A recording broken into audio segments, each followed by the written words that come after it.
কখনো মনে হয়েছে যে লাইফটা শুধু একটা জায়গা থেকে দেখার জন্য নয়? ব্যাপারটা হলো নতুন জায়গা, নতুন মানুষ আর নতুন নতুন গল্প। প্রতিটা জার্নি আমাদেরকে নতুন করে চিনতে শেখায়।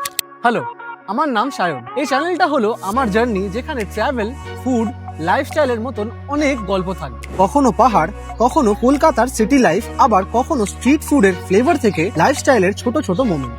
তাই জন্য শেয়ার করতে চাই তোমাদের সাথে প্রতিটা এক্সপিরিয়েন্স আর প্রতিটা ফিলিং। যদি তুমিও এক্সপ্লোর করতে ভালোবাসো, খাবারের মাধ্যমে জায়গাকে ফিল করতে চাও আর লাইফকে ফুল ফ্রেমে বাঁচতে চাও, তাহলে চলো একসাথে বেরিয়ে পড়ি। ও হ্যাঁ, চ্যানেলটা সাবস্ক্রাইব করতে ভুলো না।